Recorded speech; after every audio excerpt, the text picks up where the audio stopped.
To the episode of Rock Boys Football. It has been, at least in my opinion, a masterclass performance by Brian Kelly and LSU as it pertains to what they've done in the transfer portal over the last couple of months. Going into this weekend, you kind of have the opportunity to seemingly put a bow on what is an elite transfer portal unit coming in and really arguably the missing piece for this LSU defense heading into 2025. Now, I think what's important to note here is that LSU has put themselves in a spot where they don't need to be desperate for AJ Haulcy because I think you have some safeties on this roster that you trust going into 2025. But it's really hard to make the argument that AJ Haulcy doesn't have the potential to level up this defense going into the 2025 year. Want to get into why AJ Haulcy, might be the missing piece for LSU and why this potential addition could be huge for this LSU defense going into the 2025 year. Now, before we get into it, as always, the LSU fans, I just want to say thank you. Many of y'all know at this point, it's been a blast for me to talk about this LSU team in terms of what they've done in the portal, the commitments that they've landed, the targets that they've identified. I don't think there's a team that got better over the last couple of months more than LSU. A lot of y'all been rocking with the boys for the last couple of months. Appreciate you guys. If y'all do enjoy the content, consider subscribing to the channel. Without further ado, let's get into this. And I want to start with this. This is a position of premium for Coach Baker on the defensive side of the football. He is going to ask a lot of his safeties in terms of how he operates with this defense. Go back to 2024. LSU did not have the personnel at the safety position to really do what Coach Baker wanted to do. And that's kind of what excites me the most generally about LSU going into 2025 is it's not only year two with Coach Baker, and you kind of just feel like this defense is going to take a step in the right direction as you go into year two and as guys are, more comfortable in the defense. I think the personnel is completely revamped. Like going into 2025, he has the personnel to do what he wants to do on defense very effectively. And AJ Haulcy to me might be that missing piece. You go back to Coach Baker's time at Missouri, like who was a large part of that Missouri defense? It was the safeties.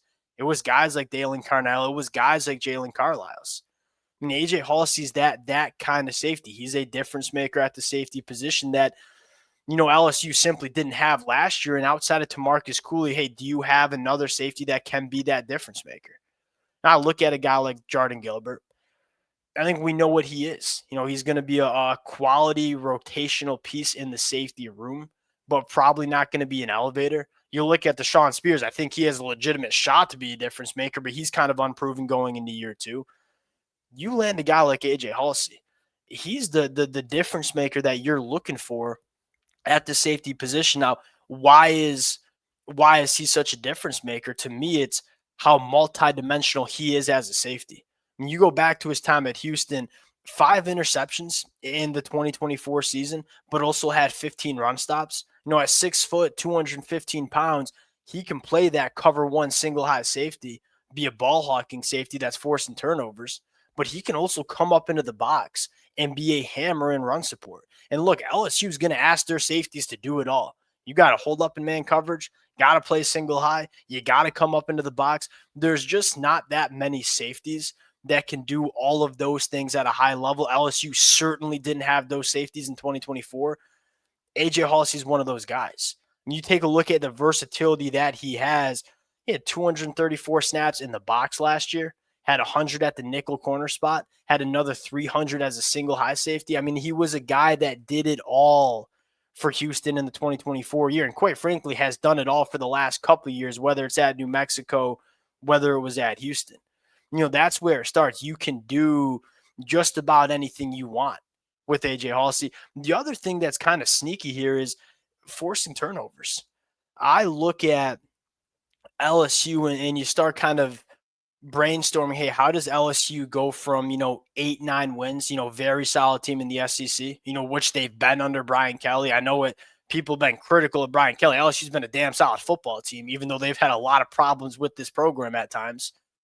How do you go from 8-9 wins to 10-11 wins, bona fide national championship caliber team?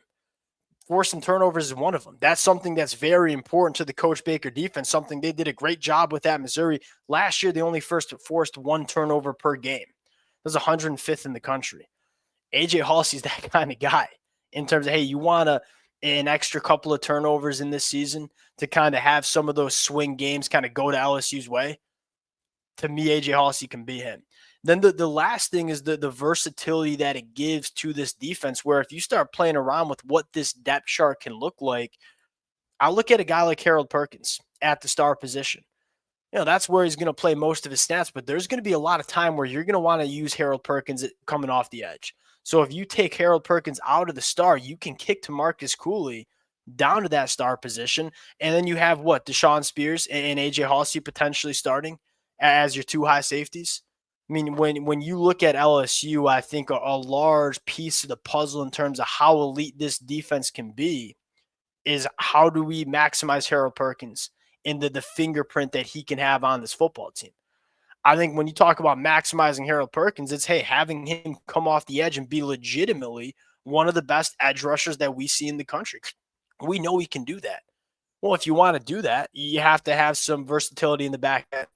Marcus Cooley's played a lot in the nickel. In fact, I think that's where it's probably where he's at his best. So if you want to kick Harold Perkins coming off the edge, you can put Marcus Cooley maybe at that star position, AJ Haulcy, Deshaun Spears as your two high safeties. Adding AJ Haulcy unlocks a lot of different things that you can do for Coach Baker going into 2025. And to kind of just sum this up, you have to be. We'll kind of rearrange the depth chart again, get to Marcus Cooley back to safety, and then you put Harold Perkins back at the star position. To kind of sum up what LSU's done, number one, they put themselves in a position in the spring where there weren't a ton of glaring needs. Outside of the interior defensive line, of which you addressed with a guy like Bernard Gooden, I didn't see a ton of holes within this LSU team. So you've allowed yourself to go into the spring portal saying, hey, we don't have 6-7 guys that we need to bring in after spring practice. Maybe we only have to bring in 2. Bernard Gooding and AJ Haulcy. It allows you to be more aggressive for premium players in the spring portal window because of how complete this roster is and how good of a job they did in the winter portal window. Brian Kelly did not come out desperate to land a guy like AJ Haulcy, because if LSU was desperate for him, they probably already had AJ Haulcy committed. Say we don't necessarily need to cave to your demands. We can go in, and I'm probably phrasing that a little bit poorly. I think the situation where Brian Kelly and LSU were in is, hey, AJ Haulcy makes our team better. He's not a guy that we desperately need in 2025 to have success because we have a solid safety room, but he unquestionably makes our team better. Coming to the transfer portal in that mindset with that frame, I think really helps what you can do. And you can kind of zero in your focus on just a couple of difference makers that you can add to this team to, kind of take your team up another level. You land Bernard Gooden, and then you potentially land a guy like AJ Haulcy. Those are 2 guys that significantly impact this roster going into 2025. It's been the same thing we've talked about throughout the last couple of months. LSU has looked at, hey, what are the positions we want to enhance? Who are some of the best players at those positions? That's who we're going to go after. We're not throwing any more darts at guys like Denver Harris or a guy like J.K. Johnson. We're going after guys that have shown us that they can play high-level football at the collegiate landscape, and guys that at the positions where we need to upgrade. We'll see if LSU can get it done. To me, the potential addition of AJ Haulcy takes LSU up another level. We'll close it out there. Appreciate you guys rocking with it. If y'all do enjoy the content, consider subscribing to the channel, and we'll talk to y'all later.